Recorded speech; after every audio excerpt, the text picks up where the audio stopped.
Alléluia. Est-ce que nous pouvons nous souhaiter la bienvenue? Souhaite 3, 4 personnes, 5 personnes la bienvenue dans la maison du Seigneur avec un grand sourire. Bien fait de venir dans la maison de Dieu. Welcome. Alléluia. Oui, avec un grand sourire. Alléluia. Alléluia. Gloire au Seigneur. Gloire au Seigneur. Il mérite l'honneur, il mérite la gloire. Alléluia. La Bible dit, il y a d'abondantes joies dans ta maison. Et David pouvait dire, je suis dans la joie lorsqu'on me dit d'aller dans la maison du Seigneur. Et nous croyons que Dieu est là, présent au milieu de nous cet après-midi pour nous faire du bien. Parce que lorsque nous venons dans sa présence, c'est que Dieu a quelque chose toujours pour nous. Amen. Et bénissons encore le Seigneur. Élevons nos mains, fermons les yeux. Bénissons le Seigneur, le Dieu Tout-Puissant. Comme mon cœur considère qu'il a créé le ciel et la terre, tout l'univers est créé encore selon son pouvoir. Alléluia. De tout mon être se lève ce chant. Tu es grand, ô Dieu d'amour, ô Dieu Tout-Puissant. Tu es grand, ô Dieu Tout-Puissant. Alléluia. Nous allons chanter ce cantique qui dit Dieu Tout-Puissant, comme mon cœur considère. Réalise ce que tu es en train de chanter. Réalise cela. Alléluia. Alléluia. Gloire à Jésus. Dieu Tout-Puissant. Alléluia.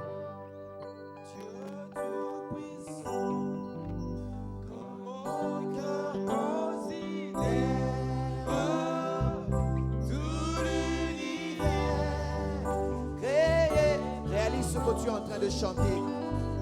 Oh, le ciel azur, les éclairs, les tonnerres, l'éclair matin pour les hommes. Dieu Tout-Puissant, comme mon cœur considère. Dieu Tout-Puissant, comme mon cœur considère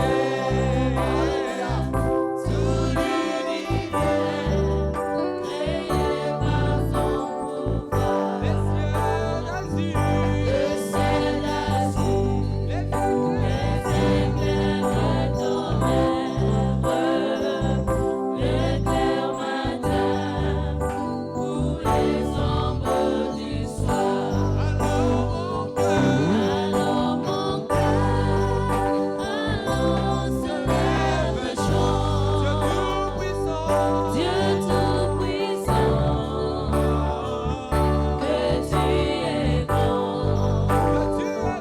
Alors mon cœur se lève chant. Dieu Tout-Puissant, que tu es grand. Quand je songe, au sublime mystère, un de si grand, et puis payé pour moi, et puis pour la pensée à moi, le ciel azur est venu mon frère, je suis l'héritier du monde. Alors mon cœur s'écrie à chaque instant. Dieu Tout-Puissant, Dieu Tout-Puissant, que tu es grand. Se lève un chant. Dieu Tout-Puissant, que tu es Nous voulons te rendre hommage, honneur, gloire, parce que tu le mérites. Tu es le Dieu vrai, tu es le Dieu puissant qui est au milieu de nous cet après-midi. Béni sois-tu, ô Dieu, car tu es la lumière qui nous éclaire. Béni sois-tu parce que tu es le chemin qui nous conduit au Père. Merci, ô Dieu, de ce que tu es là, présent au milieu de nous. Car là où 2 ou 3 se réunissent, en ton nom, tu es là, Seigneur. Merci pour ta présence, Jésus. Bénis ta parole, ô Dieu, que nous voulons écouter cet après-midi, Seigneur, mon Dieu de gloire. Père, parle à quelqu'un, Seigneur. Parle à nos cœurs, ô Dieu. Au nom de Jésus, nous te disons merci, Seigneur. Merci, cher Saint-Esprit. Parce que lorsque tu viendras, me dit la Bible, ce sera pour glorifier le nom de Jésus. Que Jésus en ce lieu soit glorifié. Que le nom de Jésus soit élevé en ce lieu. Béni sois-tu, Seigneur. À toi l'honneur, à toi la gloire, au nom de Jésus. Merci Seigneur. Ensemble nous disons Amen. Gloire au Seigneur. Merci Jésus. Nous prenons nos Bibles plutôt ensemble.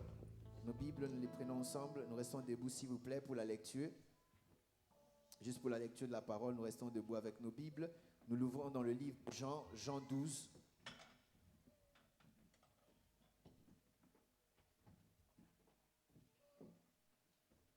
Jean 12.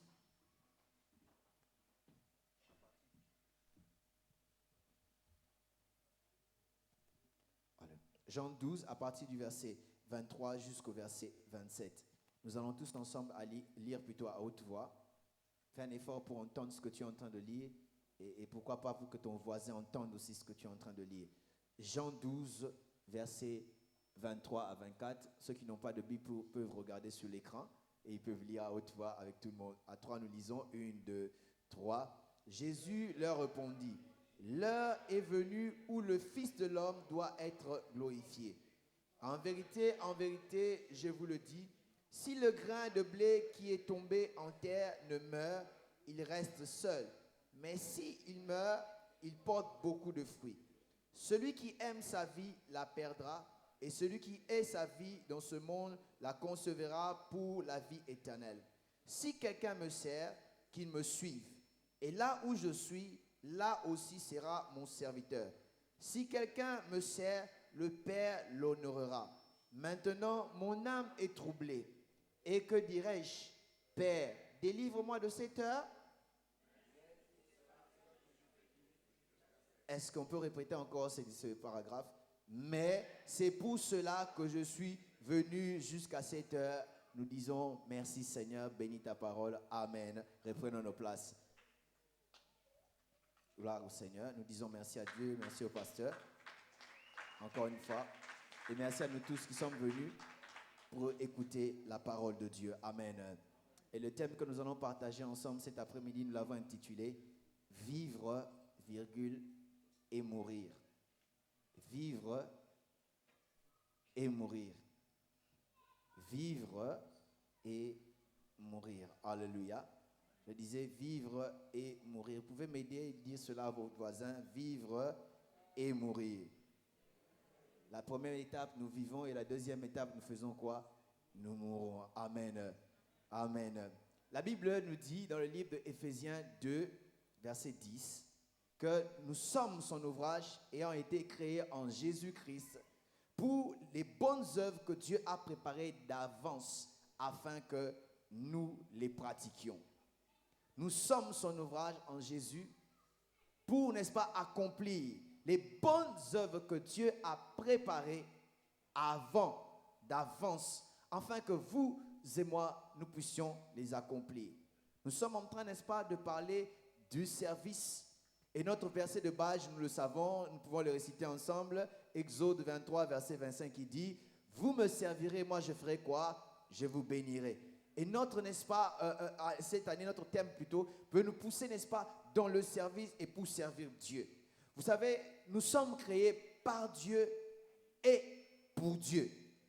Nous sommes créés par Dieu et pour Dieu. Dieu nous a créés dans l'éternité et nous a emmenés dans le temps. Dieu, quelque part, avait vu un problème et il t'a créé toi pour que tu puisses, n'est-ce pas, donner la solution à ce problème-là. Tu n'es pas, n'est-ce pas, un fait d'hasard. Tu n'es pas un accident biologique. Quelle que soit la manière dont tu es venu sur cette terre, tu es venu parce que Dieu a voulu que tu puisses descendre, n'est-ce pas, sur cette terre. Je disais, il nous a créés, n'est-ce pas, dans l'éternité et il nous a emmenés dans le temps pour accomplir quelque chose. Dieu avait vu un problème et il a créé quelqu'un pour résoudre ce problème. Dieu avait vu un Goliath, il a créé David pour renverser Goliath. Dieu avait vu, n'est-ce pas, la famine en Égypte, il a créé Joseph pour pouvoir résoudre ce problème. Et Dieu avait vu quelque chose et il t'a créé toi afin de pouvoir, afin d'être la solution de tout ce problème. Lorsque nous parlons de service, bien aimé, le service, c'est toute notre vie. La raison de notre être, c'est le service. Alléluia. Et le thème que nous avons, plutôt le texte que nous avons lu, nous parle de notre Seigneur Jésus, qui est en fait un exemple parfait dans le service de Dieu. Si tu veux bien servir Dieu, prends comme modèle le Seigneur Jésus. Il est l'exemple parfait dans le ministère, parfait dans le leadership, parfait, n'est-ce pas, dans le service. Jésus est en train, n'est-ce pas, dans ce texte, parler de sa mort prochaine qui était, n'est-ce pas, en train de venir. Avant d'avancer, j'aimerais nous dire, bien-aimés, que tel que nous sommes là, nous sommes mortels. Personne n'a dit amen, ce n'est pas grave. Je disais que tel que nous sommes là, nous sommes mortels. Un jour, vous et moi, nous serons appelés à quitter cette terre. Vous savez, lorsqu'on parle de la mort, c'est tellement un sujet que les gens n'aiment pas entendre. Si je pouvais donner le micro à quelqu'un, il dira certainement, pourquoi est-ce que je dois mourir et je vais laisser mes enfants avec qui? Le problème, c'est que vous pensez à vos enfants, mais la mort ne pense pas à vos enfants. Quelquefois, la mort est cruelle. La mort ne fait pas des calculs que vous faites. La mort, n'est-ce pas, ne réfléchit pas tel que vous êtes en train de réfléchir. Je me souviens, il y a quelques années, à Kinshasa, il y a eu une famille qui avait 5 enfants et ils ont fait un accident. Tous les 5 enfants sont morts sur place. La mort est cruelle. La mort n'a pas le temps d'attendre quand est-ce que tu puisses appeler pour qu'il puisse venir. Non, elle peut venir n'importe quel moment. Elle peut venir après ce culte. Je ne suis pas un prophète de malheur. Mais que vous le vouliez ou non, que je le dise ou non, un jour, vous et moi, nous allons quitter cette terre. La Bible dit dans Hébreux, chapitre 9, verset 27, il est réservé aux hommes de mourir une seule fois. Après quoi vient le jugement. Il est réservé aux hommes. Blancs, noirs, rouges, petits, gros, je ne sais pas de quelle couleur. Nous tous, nous sommes appelés à confronter cette réalité de la mort. Un jour, nous allons quitter sur cette terre. Aide-moi, dis à ton voisin, un jour tu vas quitter. Je sais que tu aimes beaucoup ta femme ou ton mari, mais un jour tu vas mourir. Je sais que tu aimes tes enfants, mais un jour tu vas quitter aussi et laisser ses enfants. Oui, même les enfants aussi, un jour vous allez perdre les parents, malheureusement. Mais c'est là est la réalité, car nous sommes des mortels. Un jour, nous devons quitter, n'est-ce pas, cette terre. Je sais que les gens semblent être tristes, mais c'est la vérité. Alléluia. C'est la parole de Dieu et c'est la vérité. Alléluia. Nous ne sommes pas éternels sur terre. Un jour, nous allons quitter. Et j'aimerais, avant d'avancer, que nous puissions vraiment réfléchir sur cela. Qu'un jour, nous allons quitter sur cette terre. La mort n'attendra pas que tu puisses avoir 120 ans comme tu le souhaiterais. La mort n'attendra pas que tu puisses te marier comme certains. La mort n'attendra pas que tu puisses d'abord avoir des enfants pour qu'elle puisse venir. Mais un jour, la mort viendra. Et si on comprend cela, bien aimé, on ne blaguera pas avec la vie. Moïse a dit, n'est-ce pas, dans Psaume 90, verset 12, il dit, enseigne-nous à compter, à bien compter nos jours, afin que nous appliquions notre cœur à la sagesse. Et dans la version française courante, il est dit ceci, fais-nous comprendre que nos jours sont comptés. Alors, nous allons acquérir un cœur sage. Si tu sais que tes jours te sont comptés, bien aimé, tu ne vivras pas n'importe comment. Il y a des gens qui vivent comme si la vie est éternelle pour eux. Nous sommes sur la terre pour un temps. Moïse a dit, enseigne-nous à compter nos jours. Nous n'avons que quelques jours sur cette terre. Et nous devons apprendre à compter, n'est-ce pas, nos jours, à vivre selon ce temps-là. Bien aimé, il y a des gens qui blaguent avec le temps parce qu'ils ne savent pas que nous avons très peu de temps. Même si tu peux vivre 200 ans, c'est peu. Alléluia. Le temps, n'est-ce pas, est précieux pour les gens, n'est-ce pas, qui connaissent qu'un jour, ils vont mourir. Si aujourd'hui, Dieu venait par un ange te dire, tu vas mourir, n'est-ce pas, demain. Vous allez commencer à devenir pressé de faire certaines choses. Il y a d'autres comptes que vous n'avez jamais révélés à votre femme, ça va peut-être sortir. J'ai un compte par là, je sais, je vais. On commence à faire des choses précipitamment parce qu'on sait qu'on n'a plus de temps. Bien aimé, si on se rend compte, n'est-ce pas, que le temps nous est imparti, nous ne vivrons pas comme tout le monde. Ou je veux dire, tu ne vivras pas comme tout le monde. J'aimerais pas parler à nous tous comme dans un paquet, mais j'aimerais parler à chacun d'entre nous d'une manière individuelle. Un jour, que tu le veuilles ou non, tu vas quitter cette terre. Un jour, tu vas mourir. Nous ne sommes pas sur terre pour l'éternité, mais nous sommes venus de l'éternité pour un temps sur terre et nous rentrons aussi dans l'éternité. Il est réservé aux hommes de mourir une seule fois, après quoi vient le jugement. Si nous ne comprenons pas ces choses, nous n'irons pas loin.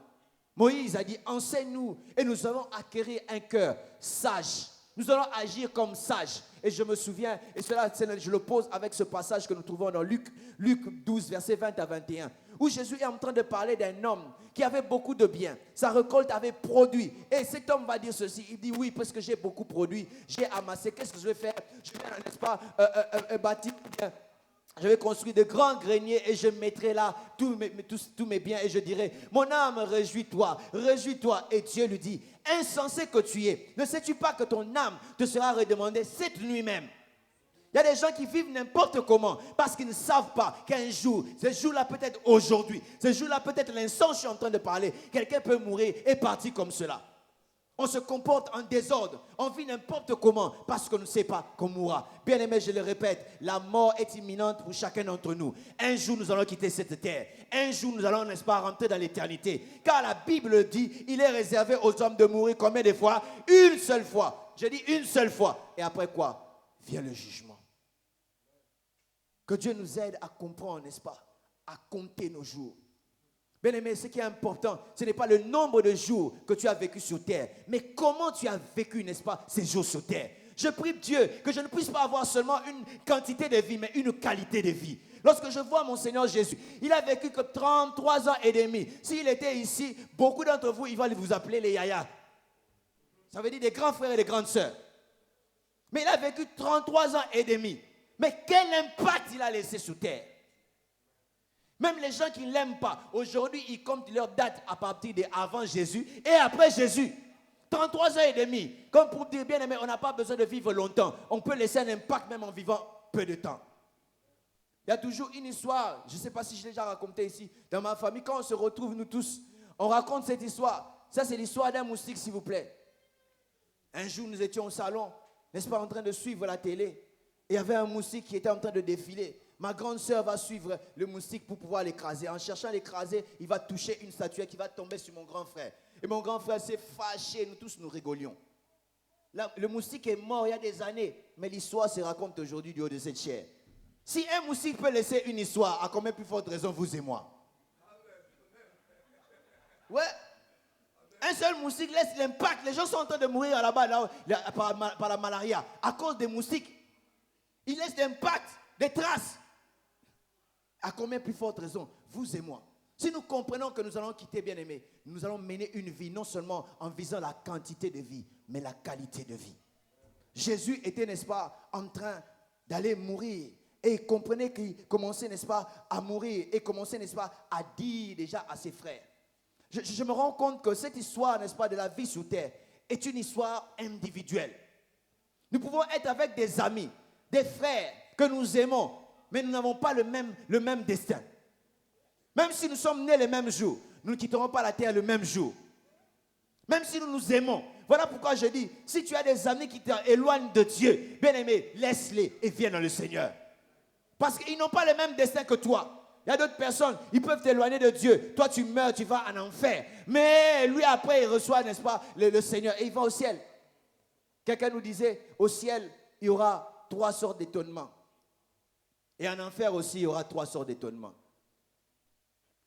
La première sorte d'étonnement, ce sera le fait que nous y soyons. Ah, c'est ça le ciel? Et ceux qui seront en enfer, ah, c'est ça l'affaire. Tellement que c'est terrible. Et la deuxième sorte d'étonnement, en enfer, ce sera de voir des gens qu'on n'avait pas, n'est-ce pas, pensé qu'ils seraient là. Hé, toi, Bishop, tu es ici. Et au ciel aussi, deuxième sorte, ce sera, hé, toi, ici. Une star de la musique que vous connaissez, par exemple. Toi, je ne vais pas citer les noms, toi, hein, ici. Et troisième sorte d'étonnement, en enfer, ce sera de chercher des gens qu'on... Mais où est tel féticheur? Il n'est pas là. Et au ciel, on se rend compte qu'on va retrouver, n'est-ce pas, les méchants que nous connaissons sur terre.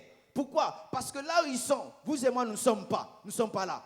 On lui parle peut-être de Jésus. Et au moment où nous parlons, il a reçu Jésus et il meurt, il se retrouve en enfer, au ciel. Alléluia. Voilà pourquoi je suis en train de dire, bien aimé, cette histoire est une histoire personnelle. La vie est d'abord quelque chose de personnel. Dieu t'a créé avec un but, n'est-ce pas, à accomplir. Il y a une chose que Dieu avait vue et il a voulu te créer, toi, pour que tu puisses accomplir cela. Voilà pourquoi ne vivez pas, j'allais dire, vivez là. Ne vivez pas n'importe comment. Ne vivez pas n'importe comment. Et Jésus savait pourquoi il était sur terre. Il savait qu'il était venu pour un but. Et son but, c'était là. Écoutez bien aimé, si vous vivez avec un but dans la vie, personne ne peut vous distraire. Parce que vous savez où est-ce que vous allez. Vous savez comment est-ce que vous vous comportez.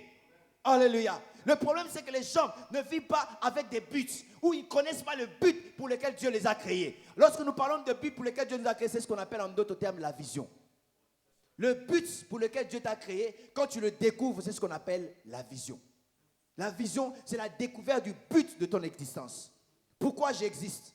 La Bible dit ceci, dans le livre de Proverbes, je crois 29, verset 18, que là où il n'y a pas de révélation, le peuple est sans frein. Dans notre version, on dit, là où il n'y a pas de vision, le peuple marche sans discipline. Si vous voulez voir quelqu'un qui n'a pas de vision, comprenez sa façon de vivre.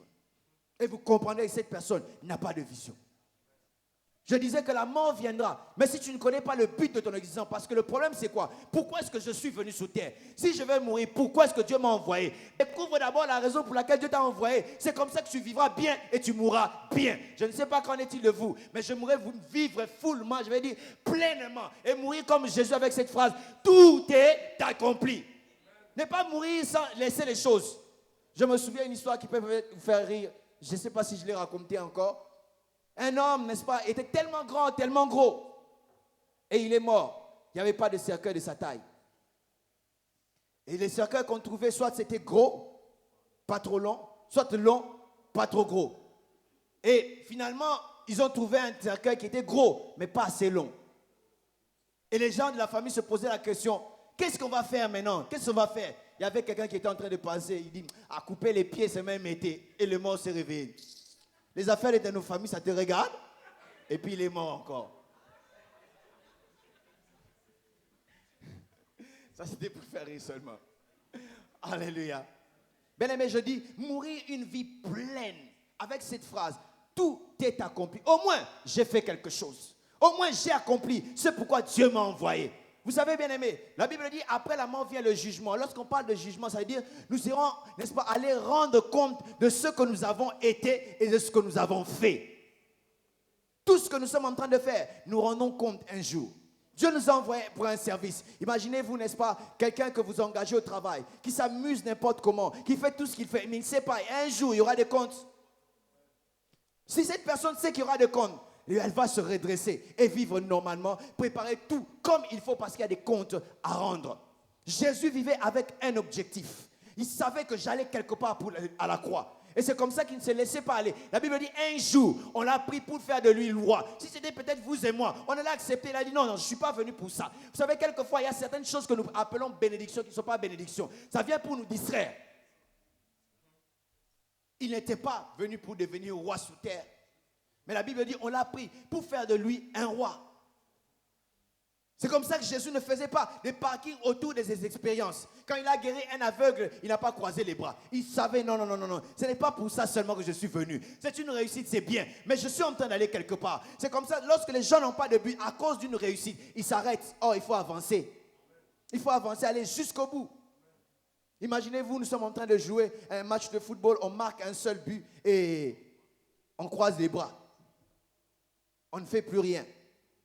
On ne sait pas qu'on peut, n'est-ce pas, nous remarquer encore. Et on perd le match.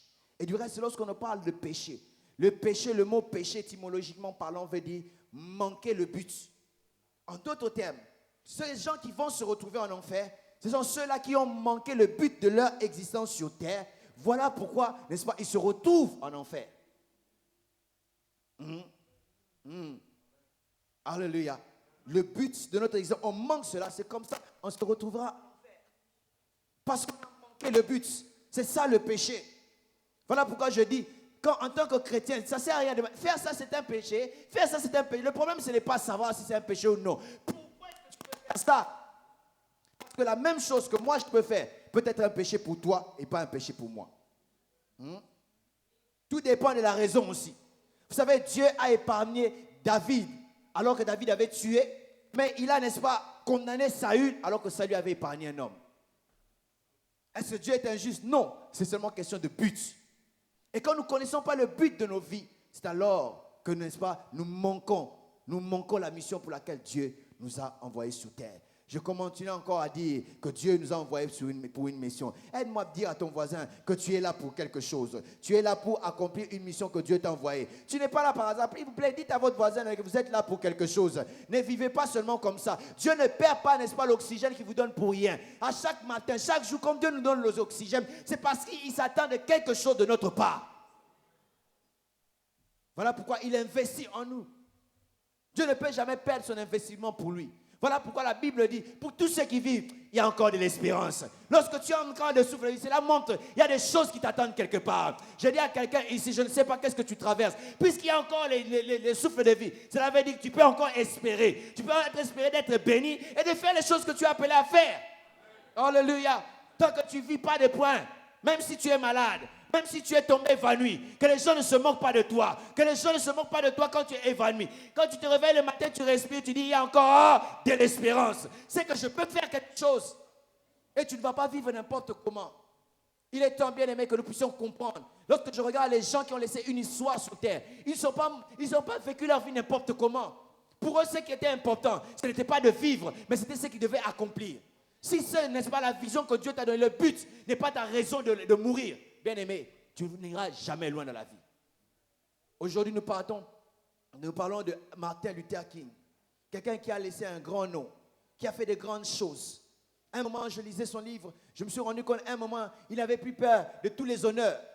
Tellement qu'il était en train de monter. Il voyageait par-ci, par-là, il voyait des grandes personnalités sur la terre. Mais son but, ce n'était pas de voir les personnalités sur la terre. Son plus grand but, ce n'était même pas d'être riche. Si on voulait le corrompre et devenir riche, il pouvait devenir riche. Mais son but était de faire ce pourquoi il était né. Ma prière, c'est que vous et moi, que nous ne puissions pas vivre n'importe comment. Vivre avec une raison. Donner une raison à notre vie. La mort ne te prendra pas quand tu lui donneras une raison pour laquelle il ne va pas te prendre. Un jour, on est venu lapider Jésus. La Bible dit, Jésus, n'est-ce pas, c'est esquivé. Ils étaient là nombreux. Mais il est passé calmement parce qu'il savait qu'il n'avait pas encore fini sa mission. Hérode, un jour, est venu l'arrêter. Dans Luc, n'est-ce pas, je crois, 13. On est venu l'arrêter. Il a envoyé des gens pour arrêter Jésus. Jésus dit, allez dire à ce renard, je chasse les démons aujourd'hui, j'ai guéri les malades aujourd'hui. Et demain, le troisième jour, je m'en irai. Bien aimé, lorsque tu as des choses à faire encore avec Dieu, tu es sur le parcours, des choses que tu poursuis, la mort ne te prendra pas. La mort ne te prendra pas. Quelqu'un comme moi, je sais qu'il y a des choses à faire. Je ne mourrai pas aujourd'hui. Jamais. Jamais. Si vous entendez que je suis mort, même si vous n'avez pas beaucoup d'onction, dites seulement réveille-toi, je vais entendre, je vais réveiller. Parce qu'il y a des choses à faire. La Bible parlant de l'apôtre Paul. L'apôtre Paul, on l'a lapidé. Et les gens disent, n'est-ce pas, on l'a entouré, croyant qu'il était mort. Je me pose la question. Comment s'il pouvait croire qu'il était mort s'il n'avait pas de signe de la mort? Certainement, il y avait des signes de la mort. Mais après, n'est-ce pas, qu'on puisse le lapider, la Bible dit, ils sont partis, ils sont dispersés. Il va se réveiller. Il est encore en train pour prêcher encore. Vous savez, les gens qui ont découvert leur but, ils sont dangereux. Les gens comme Paul, tu l'arrêtes, il prêche. Tu le mets en prison, là-bas encore en prison, il prêche. Tu l'empêches de prêcher, il prêche encore. Parce qu'il sait pourquoi est-ce qu'il est né. Alléluia. Si tu sais pourquoi tu es né, bien aimé, c'est bien de rouler dans les belles voitures, c'est bien. Mais nous ne sommes pas là pour ça. Ça, ce sont les histoires du parcours. Le parcours, le but plutôt de notre existence, c'est autre chose. Il y a des gens qui aiment, n'est-ce pas, la distraction du parcours que le parcours lui-même. Vous verrez quelqu'un, oh non, je vais en province, je prends l'autoroute. Et en allant là-bas, il se distrait peut-être par autre chose. Parce qu'il a vu peut-être, je ne sais pas moi, quelque part, et il entre là-bas, il a oublié le but. Même si cette histoire-là que tu fais semble être bon, mais ce n'est pas la chose qu'il faut. Des fois, on peut faire une bonne chose, mais qui n'est pas la chose qu'il faut. Vous engagez, n'est-ce pas, quelqu'un, un secrétaire, vous lui dites, n'est-ce pas, de classer très bien les dossiers et de mettre tous les comptes, n'est-ce pas, en place. Et le secrétaire, au lieu de mettre, se rend compte que le bureau est sale. Le secrétaire commence à nettoyer le bureau, à faire le travail, n'est-ce pas, ménager dans le bureau. Enfin, je veux dire le travail dans le bureau. Rendre cela propre. Et vous venez, le bureau est très propre. Oh, c'est bien. Est-ce que vous avez fait le travail que je vous ai demandé? Non. J'ai fait. Ce que tu as fait est bien, mais ce n'est pas la chose qu'on t'a demandé. Et beaucoup de gens font aussi des bonnes choses, mais pas la chose qu'il faut. Et puisque tu ne fais pas la chose qu'il faut, tu manques le but. En d'autres termes, tu pêches. Dieu nous a créés comme pour un but. Et il a mis en chacun d'entre nous un potentiel, n'est-ce pas, pour pouvoir accomplir ce but. En d'autres termes, une capacité pour accomplir ce but-là. Cette capacité est en vous. Dieu ne peut jamais te demander quelque chose que tu es incapable de faire. Lorsqu'il a dit à Pierre, viens marcher sur les eaux, Dieu savait déjà que la mer s'était cimentée et il pouvait marcher. Tout ce que Dieu te demande, il sait, n'est-ce pas, que tu as la force dedans. Il a dit à Gédéon, va avec la force que tu as. Mais malheureusement, nous regardons les gens selon ceux qui sont aujourd'hui. Malheureusement, nous regardons selon ce que les gens disent de nous. Nous regardons à cause de notre âge, notre taille. Dieu ne voit pas ça, il sait que tu es capable. Je dis, tu es capable. C'est comme ça lorsque les hommes pouvaient regarder David en ce temps-là. Ils pouvaient tous juger et dire, David va terminer sa vie comme un berger. Oh, Dieu n'avait pas tout dit sur David. Voilà pourquoi j'ai dit aux gens, ils doivent faire attention de parler de nous, bien-aimés. Lorsque les gens parlent de toi, ils doivent faire attention. Parce qu'ils ne savent pas. Imaginez-vous, le Jésus, lorsqu'il est né, n'est-ce pas, dans une petite maison. Mais il n'a pas terminé sa vie dans une petite maison. La Bible dit, pendant que je suis en train de parler, il est assis à la droite du Père en train de régner. Ne juge pas ma vie là où j'ai commencé, mais je suis en train d'aller quelque part. Parce que Dieu a mis des potentiels. Et ces potentiels vont m'emmener. Oh, est-ce que je suis en train de parler à quelqu'un? Oh, je crois qu'il est important de définir ce potentiel-là. Pour que cela ne puisse nous aider. Le potentiel ne veut rien dire que des choses que Dieu a mis en nous, que nous n'avons pas encore utilisées. En d'autres termes, ce que nous devons avoir un jour, que nous n'avons pas encore eu. Partout où nous devons aller, que nous ne sommes pas encore allés, tout ce que nous sommes appelés à faire, que nous n'avons pas encore fait. Voilà pourquoi j'ai appris à le dire. Je le dis toujours, ceux qui me connaissent le savent. Je parle toujours en termes de pas encore. Pas encore. Oh, toi tu te maries pas, je ne me suis pas encore marié. Hier, alors que nous avions réuni des jeunes, toutes les petites filles, les petits enfants là, venaient s'agripper sur moi. Il y avait une femme philippienne qui me dit, ah, ce sont tes enfants? J'ai dit, ce sont des enfants. J'ai dit, tu n'as pas d'enfants? J'ai dit, je n'ai pas encore. Je l'ai suivi, hein. Pas encore, souligne bien. Ah oui, pas encore. Parce qu'il y a des choses qui sont potentiellement en nous. Et nous sommes appelés à accomplir avec le Seigneur. Alléluia. Bien aimé, j'aimerais nous dire, si nous parlons de service, c'est parce que Dieu sait, en vous il y a quelque chose qui va faire que son service puisse monter, que son service puisse aller de l'avant. Même si cela n'est pas encore sorti au Dieu des gens, mais il y a quelque chose. Alléluia. Je dis, il y a quelque chose. Il y a quelque chose. Parmi nous, qui sait, peut-être il y a des gens ici qui vont prêcher aux foules et aux foules. C'est peut-être, je vous dis vrai, le jour où moi je naissais, est-ce que ma maman savait que j'allais vous prêcher un jour? Même moi, je ne savais pas. Mais aujourd'hui, le temps, n'est-ce pas, est en train de révéler ce que nous sommes. Le problème entre nous, c'est seulement question de temps. Dieu va révéler ce que tu es réellement. Voilà pourquoi il est important que les hommes ne soient pas pressés de pouvoir parler sous ta vie. Parce qu'ils ne savent pas qu'en nous, il y a, n'est-ce pas, ce potentiel. Je pense à cet homme qu'on appelle Joseph, lorsqu'il était en train d'entrer en Égypte. Je ne sais pas si vous avez déjà essayé de vous peindre cette image. Il entrait en Égypte comme un esclave, s'il vous plaît. Attaché. Ceux qui l'emmenaient étaient sur les chevaux. Et lui, il était par terre, en train d'être traîné. J'ai l'habitude de dire ceci. Dieu ne nous a pas créés comme les tortues. Vous savez, une tortue, partout où elle va, elle a sa maison avec elle. Mais Dieu ne t'a pas créé avec toutes les maisons que tu auras, tout ce que tu vas accomplir. C'est comme ça, les gens peuvent te mépriser, mais ils ne savent pas que tu as une destinée avec Dieu. Et Joseph était en train d'entrer. L'Égypte, personne, il n'y avait pas de protocole pour l'accueillir, mais ils ne savaient pas que c'était l'entrée du Premier ministre. Et tout était en lui potentiellement. Alléluia. Malheureusement, lorsque nous voyons ces choses, lorsque nous parlons de ces choses, nous voyons seulement le côté positif, enfin je veux dire, le côté de bénédiction pour nous. Et non, qu'est-ce que nous devons faire? Je parlais de cet homme de Luc, où Jésus a dit, insensé, ton âme te sera demandée aujourd'hui, parce que tu as eu la richesse, non pour Dieu, mais pour toi-même. Dieu l'a béni, Dieu lui a donné ce qu'il avait, mais il pensait que c'était seulement pour lui-même. Dieu te donne des talents pour toi-même. Dieu t'aide à servir pour toi-même. Et on croit que les talents, c'est question d'âge. Non, ce n'est pas question d'âge. Il y a des gens qui savent très bien chanter à 50 ans. Ils peuvent venir à la chorale et chanter. Ah, merci, Papa Jean-Marie, Dieu vous bénisse. À 50 ans, on peut chanter, mais comment? Quand je regarde les gens, j'ai vu une dame qui chante une star de la musique américaine, à 70 ans, faire un concert. Elle bouge. Et quand c'est pour Dieu, nous sommes dans la maison. Nous avons des patrons et des patronnes. Oh, Dieu nous a donné, je vous dis avec Dieu nous a donné cette grâce-là. pour pouvoir le louer et l'adorer. Nous avons des mains pour battre les mains pour Dieu. C'est difficile. On doit nous forcer, battez les mains, battez les mains. Est-ce que tu peux d'abord acclamer le Seigneur?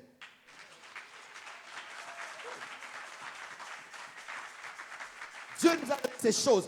Pour lui d'abord. Peut-être parce que je l'ai dit, ma prière, c'est que nous comprenions que ce que Dieu nous a donné, c'est d'abord pour lui. Et si nous comprenons cela, bien aimé, nous ferons des choses spontanément, sans qu'on puisse nous demander.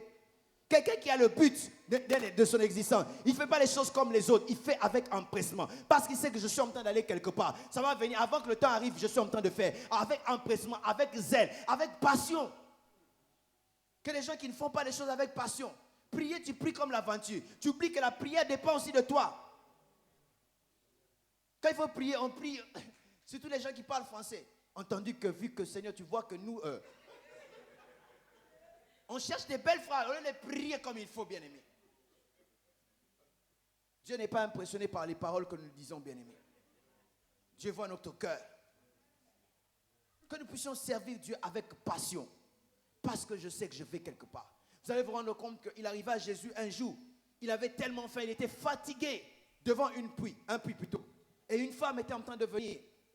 Et les disciples sont allés acheter la nourriture pour que Jésus puisse manger parce qu'il avait faim. Mais lorsque la femme est venue, Jésus a oublié qu'il avait faim. Je me rends compte des gens qui ont la passion pour le service. Des fois, ils oublient eux-mêmes qu'on doit penser à eux. Ils s'effacent, ils s'oublient pour voir l'œuvre de Dieu. Et Jésus a parlé à cette femme-là. J'imagine peut-être les disciples sont venus, maître, on a amené la nourriture. Attendez que je termine encore. Lorsqu'il a terminé, il dit non, il faut aller. Il est temps de faire l'œuvre de mon Père. Il continuait, il voyait le travail au lieu de voir, n'est-ce pas, seulement ces choses de la terre. Je prie Dieu qui nous aide à faire le travail de Dieu avec passion. Alléluia. Si aujourd'hui tu mourrais, par quoi est-ce que les gens parleraient de toi? Par quoi? Et particulièrement l'Église de Dieu. Que dira l'Église de Dieu pour toi? Qu'est-ce que l'Église peut dire? Vous savez, il y a des gens, malgré leur mort, mais par cause de ce qu'on a fait, même disant un peu, regarde, ah, si elle était là où il était là. Je prie Dieu qu'il me fasse grâce. Bon, je mourrai après beaucoup d'entre vous. Mais bon, qu'on puisse dire, ah, si il était là. Yeah. Et tout dépend de la manière, n'est-ce pas, nous sommes en train de servir Dieu. Lorsque nous le faisons avec passion, avec un cœur qui brûle pour Dieu. David disait, le zèle de ta maison me dévore. Le zèle pour ta maison, l'empressement pour ta maison. Que des gens qui viennent à l'église en traînant les pas. Je viens parce qu'il faut venir. Mais je ne viens pas parce que je trouve mon plaisir à servir Dieu. Quand on a l'empressement, bien aimé, dès le matin, imaginez-vous, on vous dit qu'un jour, ou bien à 10 heures, vous devez aller prendre quelque chose, l'argent. Mais 4 heures, déjà il n'y a plus de sommeil. Souvenez-vous le jour où on disait que vous alliez voyager. Souvenez-vous. Beaucoup n'ont peut-être pas dormi. Le cœur était en train de battre sans problème. Oui. Il y a d'autres personnes, à 5 heures c'est fini le vol à 23 heures. Pourquoi? Parce qu'il y a l'empressement. On attend quelque chose. Et lorsqu'on s'attend à faire quelque chose avec Dieu, il y a l'empressement. Je me demande si tu as l'empressement. Je me demande si tu attends quelque chose s'il n'y a pas d'empressement. Si ton cœur ne brûle pas pour Dieu. Vous savez, même le cours d'un service à l'église peut changer seulement à cause de ton empressement. La manière dont tu adores Dieu. La manière dont je me souviens une fois, je n'avais pas envie de prier. J'étais fatigué pour prier. Alors nous avions un moment de prière avec des amis. Et en entrant dans la salle seulement, j'ai vu un ami comment il était en train de prier. Je ne sais pas qu'est-ce qui m'a pris. Directement, j'ai mis mes genoux en train de prier. Une fois, nous avions veillé avec des amis quelque part. Et moi, je dormais en attendant qu'ils puissent venir. Lorsque j'ai entendu leur pas, je voulais faire semblant que j'étais déjà en prière. Je me suis réveillé, je faisais semblant de prier. Quand ils m'ont vu, moi, je faisais semblant. Ils ont commencé la prière. Je vous dis, on a prié jusqu'au matin. Bien-aimé, l'empressement que tu as peut emmener quelque chose dans la vie de l'église. Ah, si j'étais toi, j'allais dire amen et très fort et bien. L'empressement que nous venons, avec lequel nous emmenons dans la maison de Dieu, peut emmener quelque chose. Jésus, c'était quelqu'un qui était discipliné. sachant qu'il allait quelque part pour accomplir des choses. Il ne perdait pas son temps. Il était quelqu'un qui avait le focus et qui était discipliné. Il n'y a que les gens qui ont une bonne vision qui sont disciplinés. Parce que tu ne peux pas faire le contraire de la chose qui va t'emmener là où tu vas. Tu veux me dire que tu veux aller peut-être à Waterford et tu prends le transport qui va t'emmener de l'autre côté. L'opposé, c'est où? À Belfast. On ne peut jamais le faire. Il y a des choses où on sait. Vous savez, je me rends compte, l'un des plus grands niveaux de maturité de la vie chrétienne, quand on sait, c'est discipliner soi-même. Faire des choses sans qu'on puisse vous demander, jeûner sans qu'on puisse le décréter, prier sans qu'on puisse vous supplier. Mais tu es tellement discipliné, tu sais qu'à cause de ce que je dois prier, je dois chercher la face de Dieu. Tu n'as pas besoin de moi pour prier si tu comprends où tu vas. Tu n'as pas besoin de moi pour aller de l'avant, c'est vrai. Nous pouvons nous encourager les uns les autres. Mais je n'ai pas toujours besoin de l'autre pour avancer. Moi-même, je peux avancer parce que j'ai compris où je vais. La Bible dit, je fais une chose, je traite durement mon corps. Et je le tiens assujetti parce que je sais que je vais quelque part. Alléluia. Bien-aimés, que Dieu nous fasse grâce, que nous puissions comprendre ces choses. Et c'est comme ça que le service va aller de l'avant. Bien-aimé, Dieu veut que toi tu puisses t'élever. Dieu veut que nous puissions faire quelque chose. Mais comprends qu'il y a un talent, il y a quelque chose caché en toi. C'est le but pour lequel Dieu t'a donné, t'a créé, pour faire avancer particulièrement cette église. Alléluia. Non, je croyais que tu allais dire Amen et bien. Bien-aimé, je pose une question. Comment est-ce que, je me souviens, j'entendais le témoignage d'un sorcier qui s'est converti. Il dit, j'ai bouffé beaucoup de gens. J'étais en Europe, j'ai bouffé, non un blanc, mais beaucoup de blancs. Imaginez-vous les 10 ans Lingala. Pas un blanc, mais des blancs. Bon, je pose la question.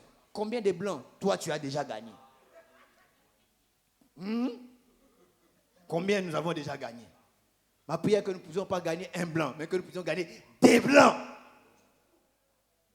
Alléluia. Vous savez, je me rends compte que nous ne sommes pas là seulement pour être dans les choses de chez nous. Théâtre de chez nous, les micates de chez nous, les histoires de chez nous. Non. Nous sommes là pour servir Dieu. Et si Dieu a permis, vous allez lire dans la Bible, vous comprenez, tous les mouvements migratoires que Dieu a permis, c'était pour un but.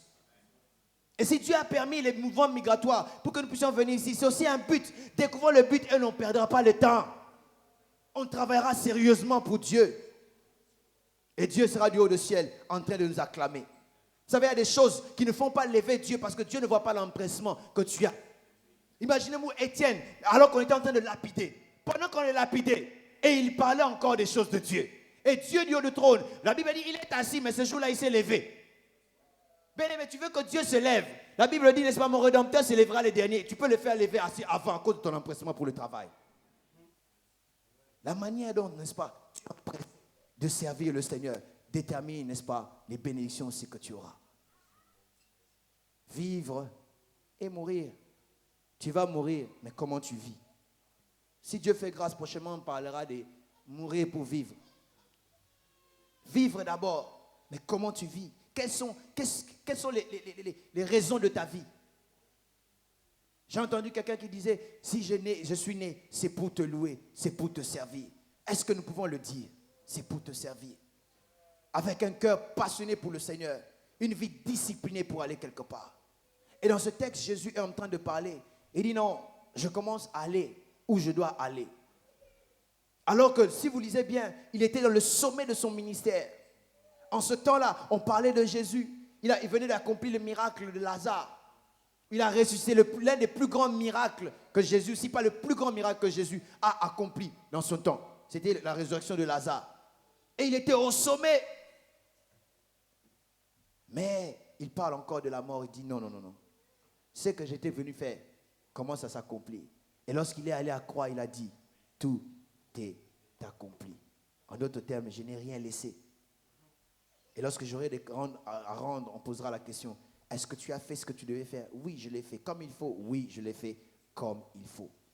Et je pose la question, lorsque tu mourras, parce que tu mourras, lorsque on va nous poser, n'est-ce pas, les questions, est-ce que tu as fait des choses telles que tu devais le faire? Qu'est-ce que tu diras? Tout est accompli?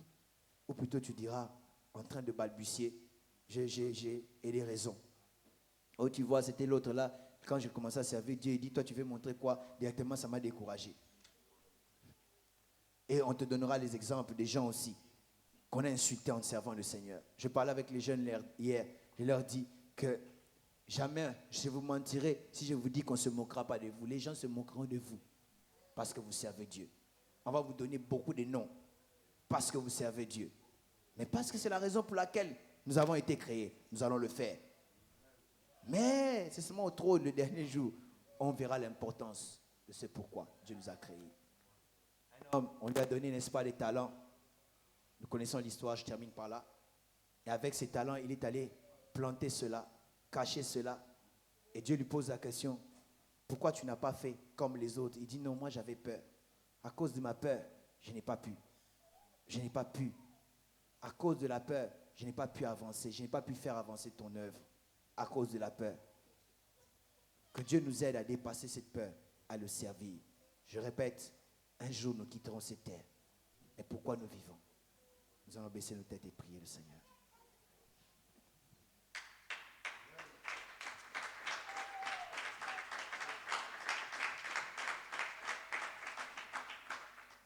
J'aimerais nous poser cette question avant que nous puissions prier. C'est vrai, nous mourrons. Il y a une raison pour laquelle Dieu nous a créés. Est-ce que tu connais c'est pourquoi Dieu t'a créé? Dieu t'a créé pour mettre cela dans son service. Et le jour que tu mourras, que tu puisses dire, tout est accompli. Tu vas élever ta voix, que Dieu puisse t'aider à le servir comme il se doit. Élève ta voix, commence à parler à Dieu. Commence à prier le Seigneur par rapport à ta vie. Oui, que Dieu puisse t'ouvrir les yeux pour que tu vois là où tu es en train d'aller. Vous me servirez, moi je bénirai. Il y a une raison pour laquelle Dieu nous a emmenés ici. Il y a une raison pour laquelle Dieu a permis que nous venions ici. Dieu ne nous a pas emmenés ici pour que nous puissions agir en insensé, pensant qu'à nous-mêmes. Mais il y a un service à faire. Il y a des âmes qui meurent dehors que nous devons amener dans la maison de Dieu. Alléluia. Alléluia. Il y a des gens qui seront bénis par ce que Dieu t'a donné. Alléluia. Alléluia. Jésus, voyant sa mort prochaine, il a dit, c'est la cause pour laquelle je suis venu. Je suis venu pour mourir. Rien ne peut t'arrêter si tu comprends pourquoi est-ce que tu es sur terre. Rien ne peut te stopper. Alléluia. Seigneur, aide-nous, oh Dieu, à te servir. Avec zèle, Seigneur mon Dieu. Avec empressement, Seigneur.